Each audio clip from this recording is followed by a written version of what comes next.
അപ്പൊ അതില് പിന്നെ ആദ്യമായിട്ട് നമ്മുടെ നാട്ടിൽ നിന്നും വരുന്ന ആളുകൾ പ്രത്യേകം ശ്രദ്ധിക്കേണ്ട ഒരു സംഗതി മെഡിക്കൽ ഡോക്യുമെന്റ്സുമായിട്ട് ബന്ധപ്പെട്ട രേഖകളാണ്.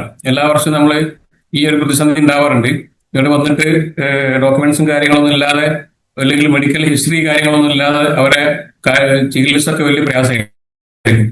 അപ്പൊ അതുകൊണ്ട് അത്തരത്തിലുള്ള കാര്യങ്ങൾ ഹാജിമാർ പ്രത്യേകം ശ്രദ്ധിക്കുക. അത് അവർ കഴിക്കുന്ന മെഡിസിൻ മറ്റു കാര്യങ്ങളൊക്കെ സ്ഥിരമായിട്ട് കഴിക്കുന്ന മെഡിസിൻ ഉണ്ടെങ്കിൽ ഏകദേശം ഒരു 40-45 ദിവസത്തേക്കുള്ള മെഡിസിൻ എന്ത് ചെയ്യുക, കയ്യിൽ കരുതുക. അത് തന്നെ ഹാൻഡ് ബാഗിൽ കുറച്ച് കരുതാൻ വേണ്ടി പ്രത്യേകം ശ്രദ്ധിക്കുക. കാരണം ചില ചില സമയങ്ങളിൽ ഹാൻഡ് ബാഗ് കിട്ടാൻ വേണ്ടി മിസ്സാവാറുണ്ട്. ചിലപ്പോൾ ഒരാഴ്ച 2 ആഴ്ച ഒക്കെ എടുക്കുന്ന കുറെ സംഭവങ്ങൾ ഉണ്ടാവാറുണ്ട്. അപ്പൊ അതിൽ തന്നെ എല്ലാ തുണി അതേപോലെ മെഡിസിൻ മറ്റെല്ലാ കാര്യങ്ങളും ഹാൻഡ് ബാഗ് ലഗേജിൽ നോക്കുന്ന സമയത്ത് ഹാജിമാർക്ക് അത് കിട്ടാൻ വൈകുമ്പോൾ അത് വലിയ പ്രതിസന്ധി ഉണ്ടാകുന്നു. അപ്പൊ അത്തരം മെഡിസിന്റെ കാര്യങ്ങളോ അല്ലെങ്കിൽ അതിന്റെ പ്രിസ്ക്രിപ്ഷനോ കാര്യങ്ങളോ ഒന്നും അവരുടെ കയ്യിൽ ഉണ്ടാവില്ല. പിന്നെ ആ നാട്ടിലേക്ക് ഡോക്ടേഴ്സിനൊക്കെ വിളിച്ച് സംസാരിച്ചിട്ടൊക്കെ ചെയ്യേണ്ടി വരും. അപ്പൊ ആ കാര്യം പ്രത്യേകം ശ്രദ്ധിക്കുക. അതേപോലെ പ്രിസ്ക്രിപ്ഷൻ വാങ്ങുന്ന സമയത്ത് ഒരിക്കലും കൈകൊണ്ട് എഴുതി പ്രിസ്ക്രിപ്ഷൻ കൊണ്ടുവരാതിരിക്കുക. അത് ഡോക്ടർമാർ പ്രിന്റ് ചെയ്ത് തന്നെ പ്രത്യേകം അത് വാങ്ങാൻ വേണ്ടി ശ്രദ്ധിക്കുക. അതേപോലെ പിന്നെ ചില ഹാജിമാർക്ക് ഡയാലിസിസ് ചെയ്യുന്ന ആളുകളുണ്ടാവും. അപ്പൊ ഡയാലിസുമായിട്ട് ബന്ധപ്പെട്ട് അവരെ എല്ലാ രേഖകളും കോപ്പി ഒക്കെ കയ്യിൽ വെക്കുക. അതേപോലെ പാസ്പോർട്ടിന്റെ കോപ്പികളൊക്കെ മുൻകൂട്ടി തന്നെ കോപ്പി എടുത്തിട്ട് കയ്യിൽ വെക്കുക. ഇവിടെ ഹോസ്പിറ്റലിൽ ഫ്രീ ആയിട്ട് ഡയാലിസിസ് ചെയ്യാനുള്ള സംവിധാനങ്ങളുണ്ട്.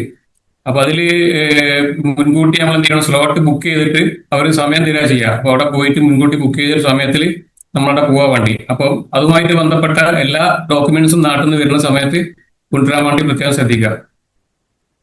അതേപോലെ മറ്റൊരു സംഗതി, നാട്ടിൽ നിന്ന് നിങ്ങൾക്ക് നിർദ്ദേശങ്ങളൊക്കെ കിട്ടിയിട്ടുണ്ടാവും. ഇപ്പൊ ഹജ്ജുമായിട്ട് ബന്ധപ്പെട്ട ഇഷ്ടംപോലെ ക്ലാസ്സുകൾ നിങ്ങൾ പങ്കെടുത്തിട്ടുണ്ടാവും. എന്നിരുന്നാലും ചില കാര്യങ്ങളൊക്കെ നിങ്ങൾക്ക് ഉപകാരപ്പെട്ടേക്കാന്നുള്ള രീതിയിലാണ്. ചില നിങ്ങൾക്ക് ആവർത്തന വിരസ ഉണ്ടെങ്കിൽ ക്ഷമിക്കണം. പിന്നെ ഗവൺമെന്റ് ഹാജിമാര് ഭക്ഷണം പാകം ചെയ്യാനുള്ള ചെറിയ സംവിധാനങ്ങൾ കരുതണം. ചെറിയ പാത്രങ്ങൾ അല്ലെങ്കിൽ അത്തരം സംഗതികൾ കരുതാൻ വേണ്ടി പ്രത്യേകം ശ്രദ്ധിക്കണം.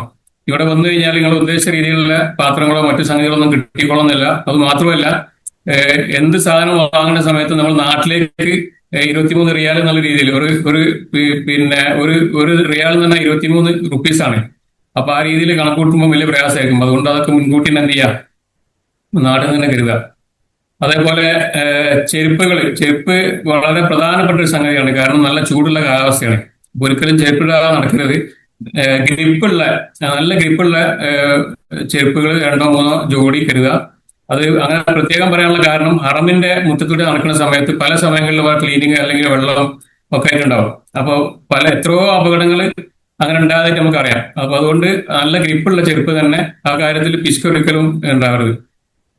അതേപോലെ ഉച്ച സമയങ്ങളിൽ പ്രത്യേകിച്ചും ചെരുപ്പൊക്കെ ഹറമിൽ പോയ സമയത്ത് ചിലപ്പോൾ നിങ്ങളെ ചെരുപ്പൊക്കെ മിസ്സായിട്ടുണ്ടാവും. അങ്ങനെ മിസ്സാകുന്ന സമയത്ത് ഒരിക്കലും ചെരുപ്പിടാതെ അവിടുന്ന് നിങ്ങൾ പുറത്തേക്ക് പോകാനേ പാടില്ല. ഹറമില് പ്രത്യേകിച്ച് ഉച്ച സമയങ്ങളിൽ നമുക്ക് എത്രയോ അനുഭവങ്ങൾ ഉള്ളതാണ്. അങ്ങനെ ഉച്ച സമയങ്ങളിൽ വെള്ളിയാഴ്ചകളിലൊക്കെ ജുമുഅ കഴിഞ്ഞിട്ട് പെട്ടെന്ന് പോകാൻ വേണ്ടി വരും, ചെരുപ്പ് മിസ്സായിട്ടുണ്ടാവും. അങ്ങനെ ഈ 40-45 ഡിഗ്രിയിൽ നടന്നു കഴിഞ്ഞാൽ കാലിന്റെ ഫ്ലഷ് വരെ പുറത്തേക്ക് വന്ന അനുഭവങ്ങൾ നമുക്കുണ്ട്. അപ്പൊ അത്തരം കാര്യങ്ങൾ പ്രത്യേകം ശ്രദ്ധിക്കുക. അത് ഉംറയ്ക്ക് വന്ന ആളുകൾ വിചാരിക്കും നമ്മൾ ഉംറക്കൊക്കെ കുറെ പോയതാണ്, അപ്പൊ അതുകൊണ്ട് കുറെ കാര്യങ്ങളൊക്കെ അറിയാം. പക്ഷെ ഇത്തരം കാര്യങ്ങൾ പ്രത്യേകം നമുക്ക് ഒരു ശ്രദ്ധ ഉണ്ടാവണം നമ്മുടെ ആരോഗ്യമായിട്ട് ബന്ധപ്പെട്ട സംഗതികളിൽ. അതേപോലെ നല്ല ചൂടുള്ള കാലാവസ്ഥയാണ്. അതുകൊണ്ട് തന്നെ ഇപ്പൊ ഇന്ന് തന്നെ 40 ഡിഗ്രിന്റെ മേലായിട്ടുണ്ട്. അപ്പൊ ഒരു സൺഗ്ലാസ് ഉപയോഗിക്കുകയാണെങ്കിൽ നല്ല ഒരു ആശ്വാസം കിട്ടും. നമുക്ക് പോണ സമയത്തും അല്ലെങ്കിൽ വെയിലുള്ള സമയത്തൊക്കെ അത് ഉപയോഗിക്കാൻ പറ്റുമെങ്കിൽ നല്ലതാണ്.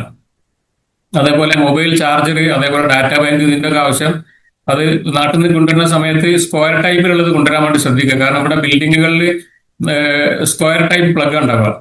അപ്പൊ ഒന്നുകിൽ അതിൽ കൺവെർട്ടർ ആയിട്ടുള്ള അഡാപ്റ്റർ ഉണ്ടാവും, അത് വാങ്ങിക്കുക, അത് കയ്യിൽ വെക്കുക. അതല്ലെങ്കിൽ പിന്നെ സ്ക്വയർ ടൈപ്പിൽ നാട്ടിൽ വാങ്ങിക്കാൻ കിട്ടും.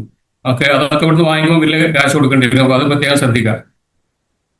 പിന്നെ നിങ്ങൾ എപ്പോ പുറത്ത് പോകുന്ന സമയത്തും നിങ്ങളെ ബാഗിൽ നിങ്ങളെ അടുത്ത ബന്ധുക്കളോ അല്ലെങ്കിൽ ഫ്രണ്ട്സോ അവരുമായിട്ട് ബന്ധപ്പെട്ട ഏതെങ്കിലും ഒരു ഫോൺ നമ്പറോ അല്ലെങ്കിൽ മറ്റു വിവരങ്ങൾ അടങ്ങുന്ന ഒരു ഇൻഫർമേഷൻ നിങ്ങളെ ബാഗിൽ എപ്പോഴും കരുതണം. കാരണം നമുക്ക് എവിടുന്ന് എന്ത് സംഭവിക്കുമെന്ന് പറയാൻ പറ്റില്ല. എത്രയോ അനുഭവങ്ങൾ നമുക്ക് ഉള്ളതാണ്.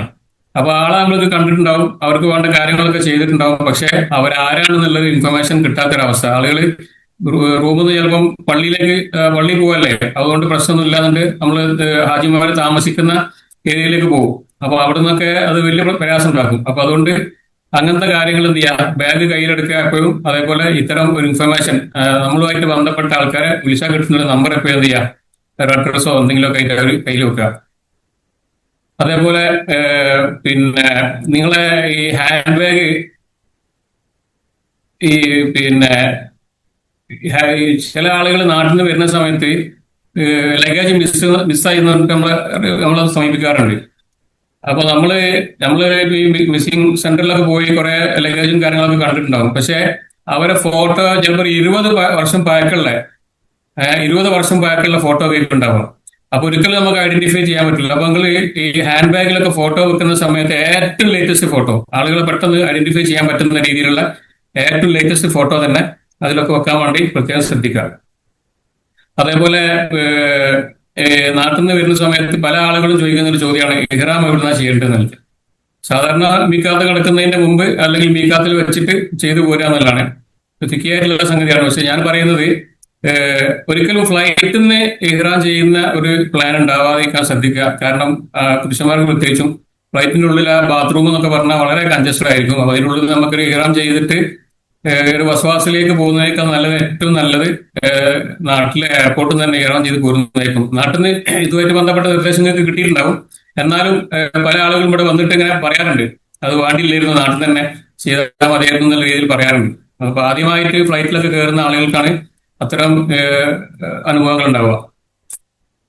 പിന്നെ നാട്ടിൽ വരുന്ന സമയത്ത് ശ്രദ്ധിക്കേണ്ട കുറച്ച് കാര്യങ്ങളാണ്. ഇനി ഇതെല്ലാം കഴിഞ്ഞ ശേഷം നിങ്ങൾക്ക് ഇൻഷാല്ല നിങ്ങൾക്ക് ഇതുമായിട്ട് ബന്ധപ്പെട്ട കാര്യങ്ങളൊക്കെ അന്വേഷിക്കാവുന്നതാണ്.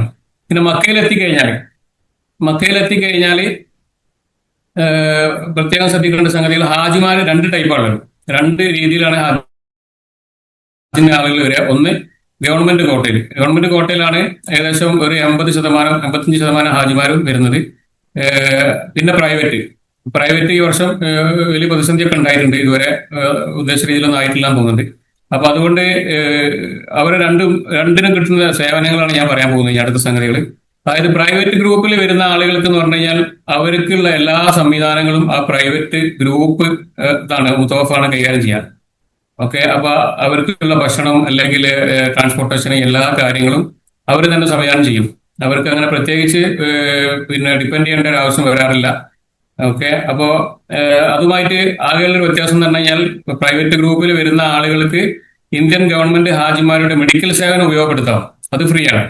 അപ്പൊ അത് അവർ ആ ഹോസ്പിറ്റലിലുള്ള സ്ഥലങ്ങളിലേക്ക് പോവാം. ഞാൻ വയ്യ പറയുന്നുണ്ട്. അപ്പോ പ്രൈവറ്റുമായിട്ട് ബന്ധപ്പെട്ട ഒരു ഇൻഫർമേഷൻ ഇതാണ്.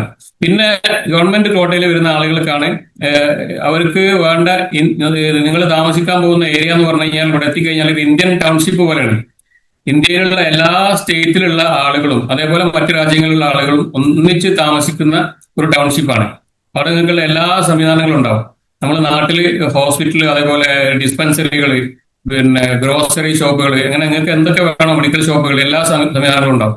അപ്പോ ഈ ഇന്ത്യൻ ഹജ്ജ് മിഷന്റെ കീഴിൽ വരുന്ന ആളുകൾക്ക് ഈ പറയുന്ന പിന്നെ ഹോസ്പിറ്റൽ കാര്യങ്ങൾ എല്ലാ സംഗതികളും ഫ്രീ ആയിരിക്കും. ഓക്കെ, അവരുടെ സേവനങ്ങൾ, അതേ സ്വന്തം ഭക്ഷണം മറ്റു സംഗതികളൊക്കെ എന്ത് ചെയ്യണം, സ്വന്തമായിട്ട് നിങ്ങൾ കരുതണം.